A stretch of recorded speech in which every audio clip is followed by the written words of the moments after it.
Good afternoon, good evening, good Cynthia, good y'all, whatever it may be where you are. I'm not Sports Cards. Hope you're doing well. Remember to like and subscribe. All right, on this episode, I'm just going to go over quickly what happened in the largest single non-sports cards Star Wars auction on Heritage this past weekend. Broke records for every card there was. Luke Skywalker, previous record was 78,000, went for 268,000. We have the Princess Leia card. Previous record was 10,800, goes for 50,000. Vader did not sell this weekend. Number 4 Han Solo went for 48,000. Previous record was 10,000 on that one. Grand Moff Tarkin, another crazy one. Previous record was about, I think, 6,000. Sold for $38,000. We have the number 58 here, Han Solo. You know what? Let me move me over here so you guys can see this. Han Solo, this number 58, previous record was 10,000, sold for 19. The Obi-Wan Kenobi, previous record was, I believe, like 10,000, and it sold for 24,000.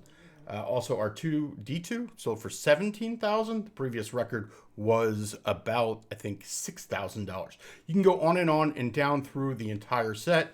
1977 Star Wars is becoming the most iconic Star Wars set of the era. Was made in a time in which the grading distribution curve was very particular.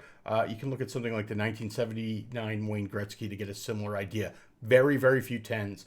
All the cards I showed, I think the R2 has like maybe 23 tens, but the Luke has 9 PSA 10s. The Leia has 15. The Han Solo has 11. This Han Solo here has 14. I believe this Obi-Wan Kenobi is 16. So it is a very, very small population of PSA 10s. And even though they've been adding a ton of cards to the population report, the gem rate keeps going almost to zero.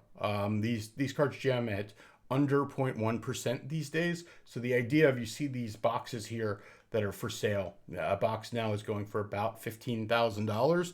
You can open them up. I've watched people open boxes and pull out 6 Lukes and not get one better than a PSA 7. So it is going to be really hard for these pop counts to go up. And what we're already seeing is that the price of the PSA 9s and the price of the PSA 8s and 7s are shooting up, because if you actually look at the pop report, there are very few there. 9s, every one of them is under 125. Luke only has 89 9s, like a Darth Vader would, I think, somewhere in the 60s. So very difficult to get 10s or 9s. The market's almost non-existent. So if you wonder why these cards are going for so much, there are some big PSA or set registries that people put together, and they're not willing to part with these cards. So that's where a lot of these cards are holed up. And even the 9s, similar thing, where people are set collectors or they're just not looking to sell them. I own some of these cards. I own some of these cards in 9 and 10, and I'm not looking to sell them. I just like them.